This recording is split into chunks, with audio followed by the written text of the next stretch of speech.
This show is produced by the Hartman Media Company. For more information and links to all our great podcasts, visit hartmanmedia.com.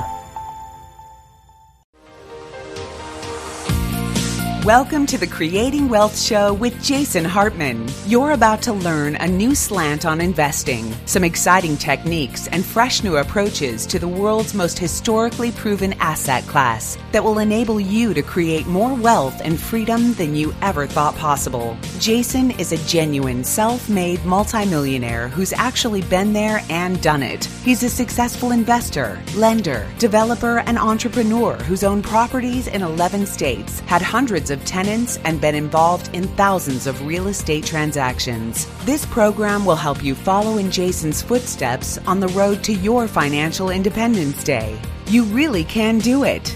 And now, here's your host, Jason Hartman, with the complete solution for real estate investors.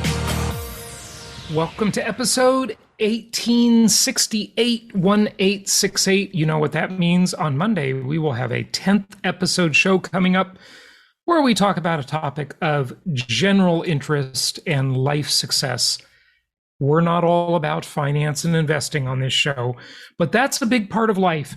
And today I want to start by tackling life's most important question. And of course, you know what that is. Yes, you do, because we talk about it all the time. So let's go to that question, but let's apply it to history. Because you know what they say about history? Those who do not learn from it are doomed to repeat it, right? Okay, so we're going to do that right now, and we're going to start with one of my favorite historical characters. He was potentially the greatest president in modern history, and here he is. How do you do? I have a brief opening statement here before I take your questions. Yesterday, Secretary of the Treasury, Donald Reagan, sent to the Congress a request to raise the debt ceiling to $985 billion. Did you hear that number? Did you hear that number? That was a big deal back then. $985 billion. He didn't even talk in trillions. Not even a trillion. Oh my gosh. Those quaint times, the good old days. Frankly, it's kind of cute. Let's go on. This represents a dramatic jump of $50 billion over the previous debt ceiling. The administration took this action with great regret because it's clear that the massive deficits our government runs is one of the root causes of our profound economic problems. And for too many years, this process has come too easily for us. We've lived beyond our means and then financed our extravagance on the backs of the American people. The clear message I received in the election campaign is that we must gain control of this inflationary monster. Let me briefly review for the American people what we've already done. Within moments of taking the oath of office, I placed a freeze on the hiring of civilian employees in the federal government. 2 days later, I issued an order to cut down on government travel, reduce the number of consultants to the government, stop the procurement of certain items, and called on my appointees to exercise restraint in their own offices. Yesterday, I announced the elimination of remaining federal controls on U.S. oil production and marketing. Today, I'm announcing 2 more actions. Can you imagine our current administration doing that? It's the complete opposite. Everything is the complete opposite. What a disaster. But I just want you to think of the perspective here. Here it is, the early 80s, right? It's, 40-ish years ago. And Reagan, rightfully so, he is worried about the debt and the deficits and spending beyond our means. What is the lesson here? We'll hear a little more of him in a moment. Okay, we're not going to obviously hear all of it. We got a lot to cover today. I've got a lot of stuff for you. But the lesson is what I have been telling you for easily 15 years, if not longer. And that is that we've never been here before. Nobody knows how long or how far we can kick this can down the road. Back then, 40-ish years ago, they thought the jig was up. They thought a debt ceiling approaching $1 trillion was insane, right? I mean, they just thought everything was out of control back then. And relatively speaking, Reagan was right. I mean, he was right. He did a lot of really good things. Certainly not perfect. Okay, Reagan had some failures too, like any president does. But he was right in concept. But the point is that when you're in it, it's so easy for the Chicken Littles to go out there and say the sky is falling when nobody knows how long or how far they can keep this game going. And I say they can keep it going for a long, long time.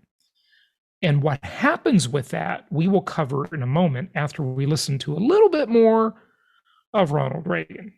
To reduce the size of the federal government. First, I'm taking major steps toward the elimination of the Council on Wage and Price Stability. This council has been a failure. It has been totally ineffective in controlling inflation, and it's imposed unnecessary burdens on labor and business. That's basically price controls. I'm now ending the wage and price program of the council. I am eliminating the staff that carries out its wage pricing activities, and I'm asking Congress to rescind its budget, saving the taxpayers some $1.5 million a year. $1.5 million a year. Like, that wouldn't even be a discussion. A president wouldn't even mention such a small number today. $1.5 million. That's hilarious. Here's a quarter, kid. Send the kid on his way. Here's the quarter. Like, it's nothing. It's nothing. It's a nothing burger, right? It just doesn't even matter. But back then, hey, $1.5 million. A president would mention that.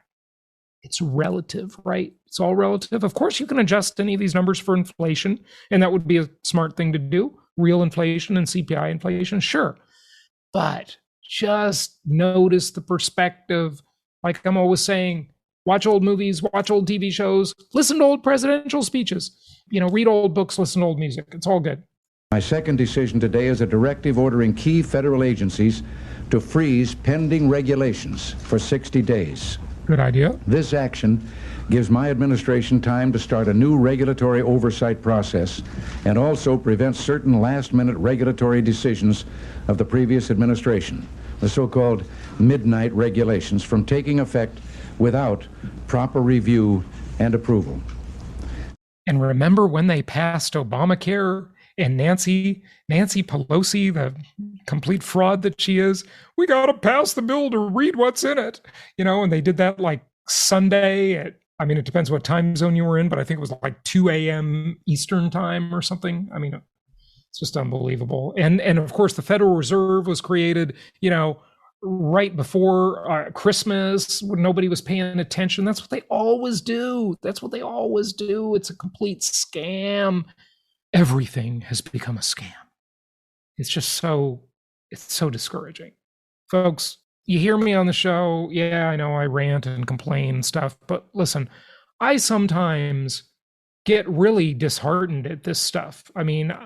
Everything's become a scam. It's sad. It really is. But we know what to do, at least for part of our lives, to protect ourselves from the scam. What do? Well, going into times we're having, I'm going to say it again, I said this the other day, increase your credit lines.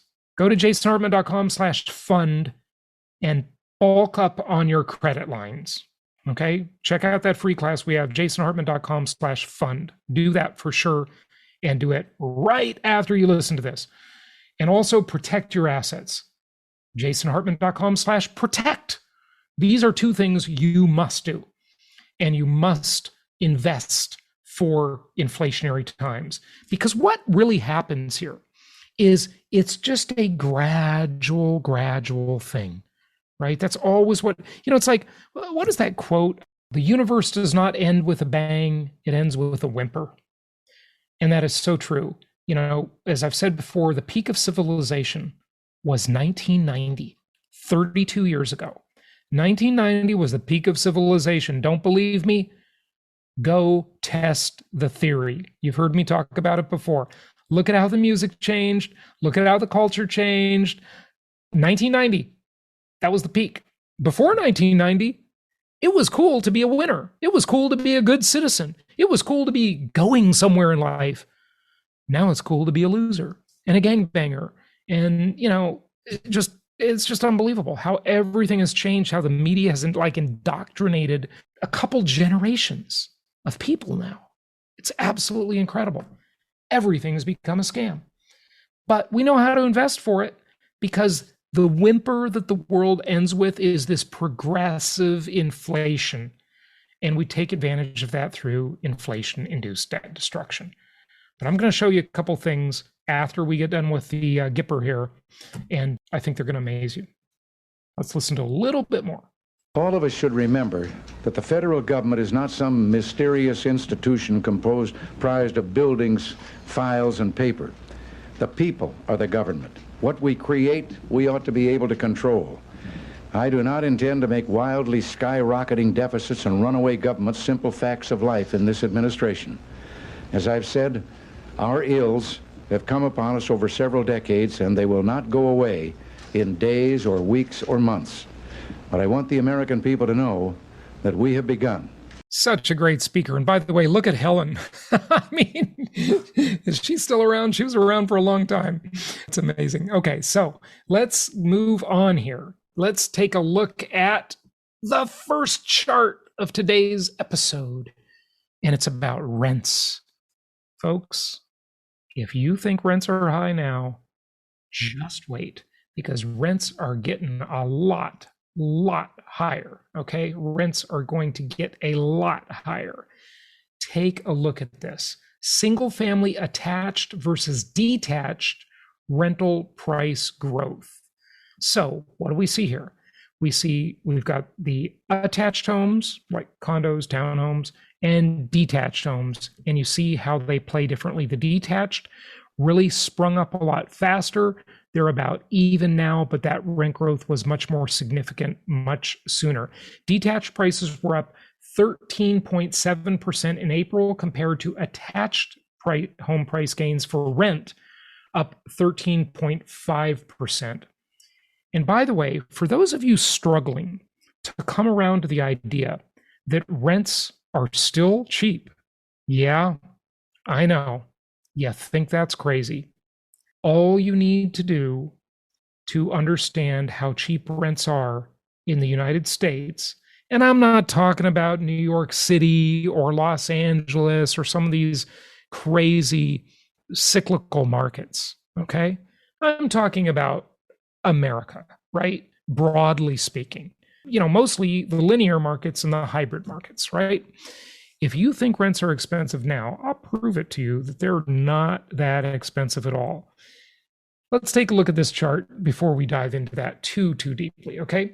So this chart is single family rent change for select geographical areas. Of course, you got the top, not too far from where I live, and that is Miami, just south of me, about 90 minutes. Rents a staggering 40.8% increase in 1 year. That is just unbelievable. It's truly shocking that you would see rents go up that quickly. Orlando, Kissimmee, I'm just going to round off for interest of time, 26% increase in a year. Phoenix, Scottsdale, 18% increase. San Diego, 17% increase. Las Vegas, Henderson, 17% increase. Dallas and Plano and Irving, Texas, 14.3%. Round Rock, Austin, 14%. Boston, Massachusetts, Pak the Ka and Harvard Yard. I wish I were good at accents. That would be a good skill to have. I don't have it. Okay. So Boston up 13%. Atlanta, Sandy Springs, Roswell, Georgia, 13%. Tucson, Arizona, 13%. Charlotte, North Carolina, 12%. Seattle, almost 12%. Los Angeles, 11%. Chicago, 10.3% in Chicagoland, which is Naperville, Arlington Heights, Chicago, right? All that Chicagoland area, it's pretty sprawling. Houston and the Woodlands, Sugarland, Texas, 10% almost. New York, New Jersey, White Plains, 8%. Washington, D.C., 8%. St. Louis, 8%. St. Louis, 8%. I mean, that's incredible, right? Incredible. Philadelphia, 7.8%. And urban Honolulu, Hawaii, 7.7%. So that's what you see in terms of rent increases, right? And that's single family homes. Now, why do I think rents are cheap? Well, because not only do I have a historical perspective, which I've drilled into all of my listeners more than enough times, but I have a worldly perspective. Having been born in Europe and visited 87 countries, some of them many, many, many times over and over, some of them probably easily a dozen times over and over again. I can't count that as another country because it's the same country just over again, right? But here's the thing. Rents are so much more expensive. When you go around the world, you realize how cheap rents are in the US and how cheap houses are in the US. When you look at the United States, and by the way, I wish I had a visual aid for you on this because I was just looking at one about 2 or 3 weeks ago. The United States is one of the cheaper real estate markets in the entire world. I know that amazes people, but that only amazes us because of hedonic adaptation, because our expectations have risen to such a point where our expectations are only relative to what we used to have or what our neighbors have. But go around the world and you see how cheap real estate is in the United States. And I mean for sale or for rent, either one. It's truly, truly amazing how cheap rents are here. Remember, rents lag prices by a minimum of 2 years, probably 3 or even 4 years. So the rent increases still have a long way to run. They are going to keep going for quite a while. And by the way, I talked to you about the percentage increases in these markets. I didn't talk to you about the median rent price. In Miami, it's $2,500. In Orlando, it's almost $2,000. In Phoenix, Scottsdale, it's $2,200. San Diego, $3,500. Las Vegas, $2,100 in Las Vegas. I mean, that's really amazing. In Dallas and Plano, Texas, $2,100. I'm rounding, obviously, just the way you're supposed to round. In Austin, $2,000. In Boston, $3,000. In Atlanta, $1,800 in Atlanta? Come on. Like Joe Biden would say, come on, man. In Tucson, $1,900. In Charlotte, North Carolina, $1,800. I mean, it just goes on and on and on. It's nothing like what we used to think of rents. And no matter what you think now, you're going to be amazed at the future of rent increases as an investor. So here's a meme. I got 2 memes for you today. This one says, potential buyer. Hi, I'm looking to buy a house. How's the market? Me. And this is like a realtor saying this. Now, this is a little old, this meme. Remember back in May when you were looking for toilet paper? Yeah, it's just like that. And that's going to persist for quite a while. All right. On last episode, I talked about several things, and I talked about how as the Fed tries to tamp down inflation, they do it with raising interest rates and so forth. And we talked about that. But what I didn't get to talk about is this quick thing, and that's about King Dollar. It is absolutely shocking that now the euro and the dollar are at parity. That's amazing. That is truly amazing. The dollar is so strong comparatively. It's getting weaker as we perceive it to ourselves, right? Because we go to the grocery store and we buy food and we buy gas. Thank you. Let's go, Brandon. I mean, the prices are insane. So we would think, well, the dollar is weaker. But the question is, compared to what? You look around the world and you think the inflation is bad here. It's much, much worse in other places because the dollar is strengthening and strengthening in comparison. Compared to what? Hey, Peter Schiff, where's the dollar collapse you've been telling us about for decades? The complete opposite has happened. Remember the decoupling theory he talked about? Complete opposite happened. Now, maybe you could argue that some of that decoupling is happening now, but not for the reasons he originally stated 16, 17 years ago, right? It's a good theory. Super intelligent guy, no question about it. But even really intelligent people can be wrong over and over again. You got to just take the data, take the information, think for yourself, make up your own mind. Remember, it's never just about math. There are so many things going on besides math. Reagan in the early 80s thought the deficit was going to destroy the country, and the national debt was going to destroy the debt, deficit, whatever. It all goes to the same problem at the end of the day, right? They thought that was such a problem. But look where we are now. It's so much worse. And they're still kicking the can down the road, as I've been arguing for many, many years, over a decade easily. They can do it for a whole lot longer. They can do it for decades. They can do it for lifetimes, more than your lifetime, more than my lifetime, more than maybe a few lifetimes. Nobody knows. We've never been here before. We have not been here before. Okay, now, it will be a slow change, right? As we see, the standard of living just declines. How do you boil a frog, right? You put him in the pot with some nice warm water. He's in a nice little jacuzzi bath, and then it gets hotter and hotter, and the frog's just boiled, right? If it's too hot, all of a sudden, the frog's going to jump right out. Okay, so let's talk about the auto industry for a moment. You might think, well, how does that relate to real estate? Oh, it does. Don't worry.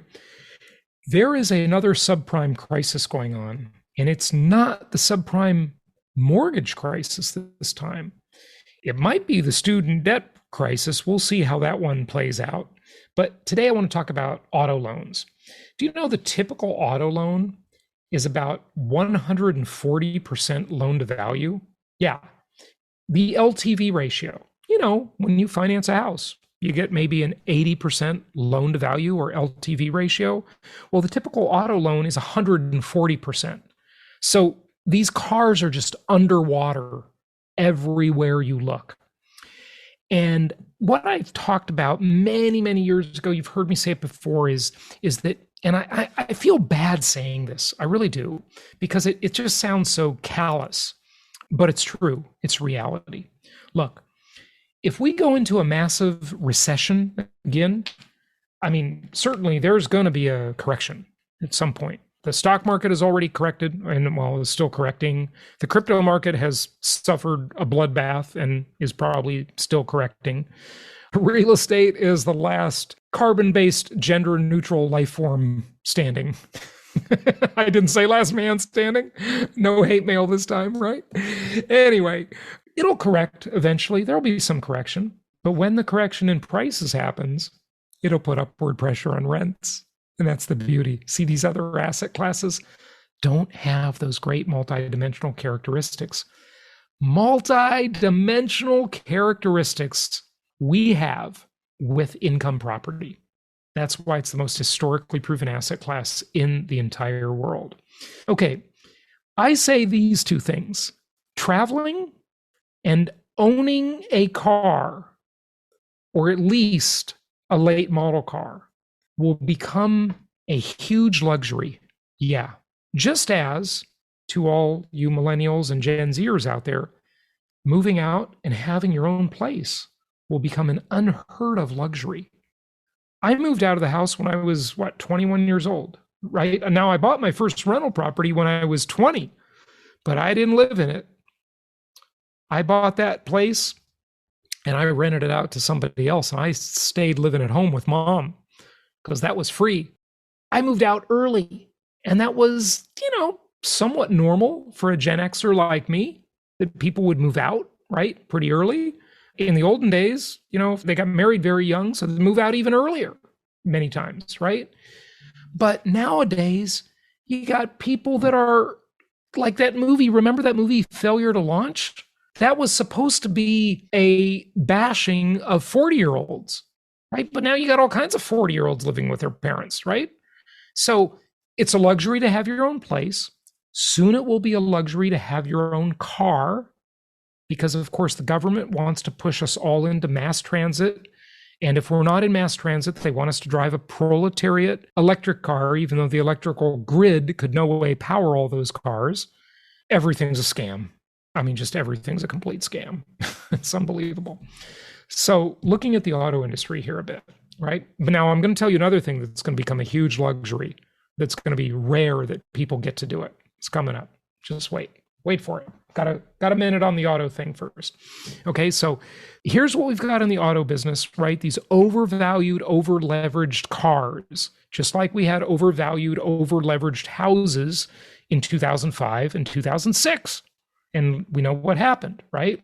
This time, the subprime bubble is in the automobile market, okay?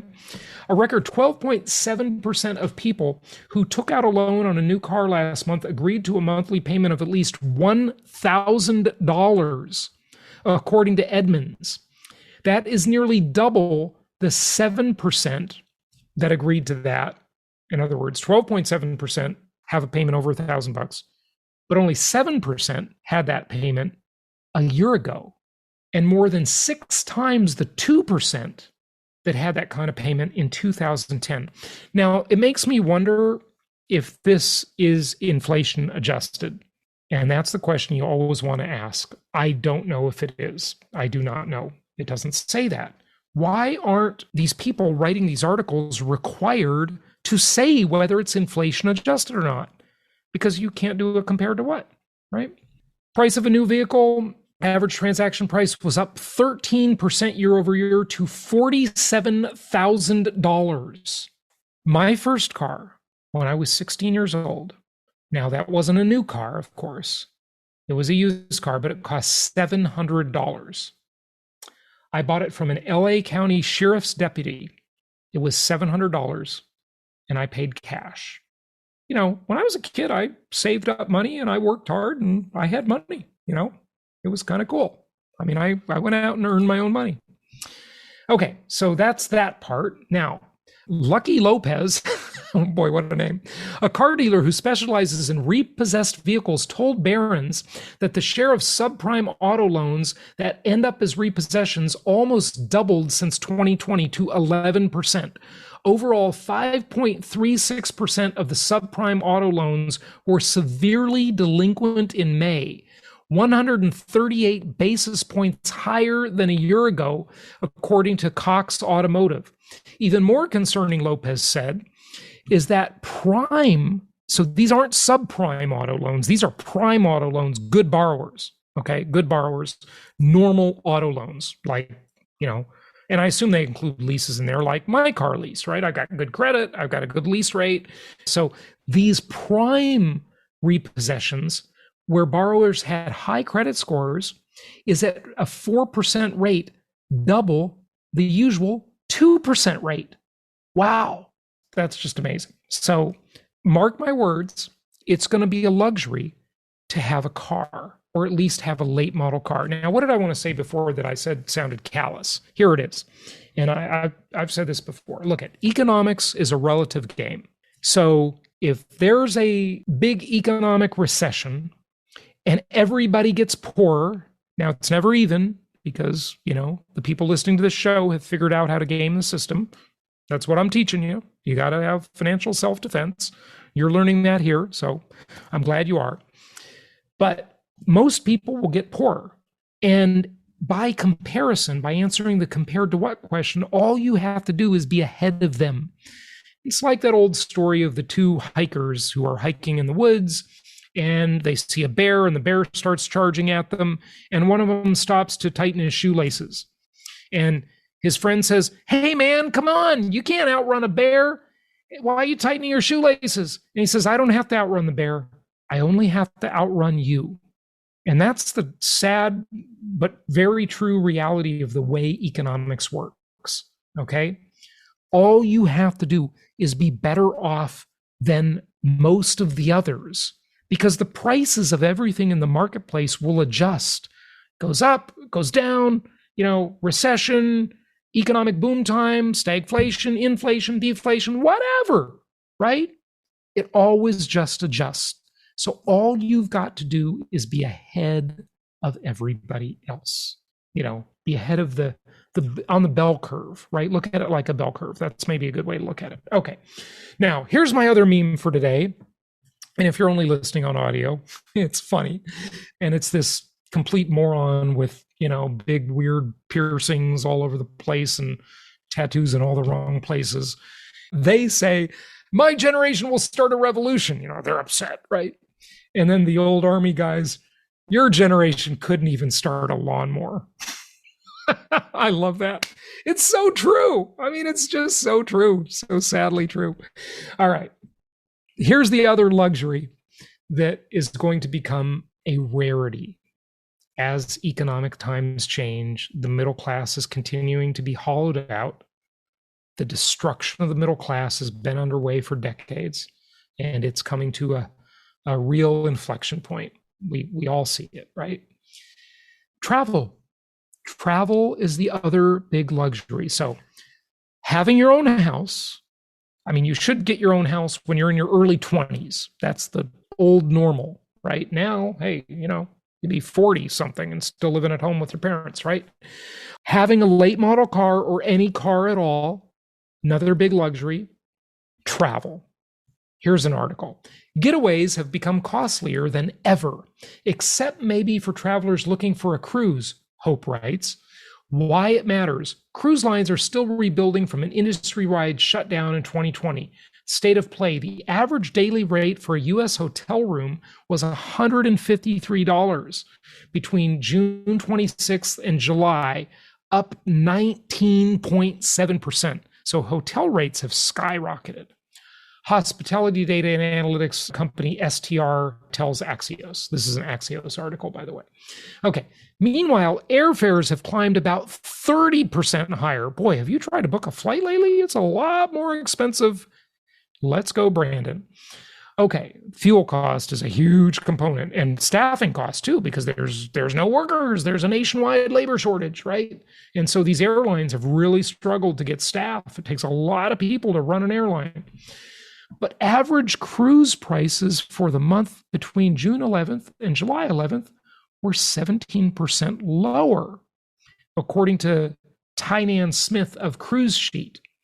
Driving the deals, older travelers, a core chunk of cruisers, have been harder to lure back. I think they're concerned about COVID 1984. Okay, so cruise operators have also increased capacity on their ships and loosened their COVID protocols. By the numbers, there are 230 cruises under $60 a day, including taxes, even some higher end routes, including, according to Cruise Sheet. The price difference for inside cabins and balcony rooms has fallen to just 50%, down from 150%. Now, what does that tell us? That's interesting. Right there, it's interesting. Okay. The delta between the inside cabins and the more desirable balcony cabins has fallen to just 50%, where it used to be a big premium of 150%. So the premium for the better cabin is now much lower than it used to be. But of course, when you get on that cruise ship, they plan to sell you a lot of other stuff, like drinks and gambling and Wi-Fi and, souvenirs and shore excursions and all of that stuff. That's how they make their money, right? Now, the nice thing is I'm going on a cruise soon. I got a cruise coming up, and I'll be reporting from the cruise ship as usual. And I got a good deal, I thought. And I don't gamble. I'm just way too conservative to be a gambler. You know that. And so they don't make a penny on me from the casino. I drink a little bit. I like to have some fun, but not much. And so, they're not going to make a bunch of money from me there, right? So I really do get a good deal going on a cruise. But some people, like to gamble and drink a lot, they're going to pay for it, right? They'll pay a lot more than the room rate. But it's interesting to see that the delta between the cruise fares and the hotel, because of the industry situation, has really, really changed quite a bit. And I think there's a lot of things that were formerly expected, like normal things, that are going to become huge, huge luxuries. So what's the moral of the story for today? Well, you know what I'm going to say. Don't wait to buy real estate and then wait. Income property is the most historically proven asset class in the world. Mortgages are below the rate of official inflation and dramatically below the rate of real inflation. You're getting paid to borrow the money. You're automatically getting officially stated inflation-induced debt destruction. So enjoy it. Go to jasonhartman.com. We're here to assist you in your investing journey. Be sure to do what I said earlier. If you haven't done it already, if you've not attended our classes on credit lines and getting up to $250,000 in funding, you need to do that now. In these uncertain times, that is really important to beef up your credit lines, because when things change, that's unlikely to be available like it is today. So go to jasonhartman.com/fund for that. And if you want to get your asset protection program taken care of, go to jasonhartman.com/protect. And we are here for you. Any questions, reach out through our website. We're always happy to help. Our team is available to you. And until next time, happy investing. I just want to say thanks to you, because I would never been able to retire if I hadn't got hooked onto you 10 years ago. And I really owe this to you, that I've met my goal, to retire early and not work for the man and kind of be my own boss.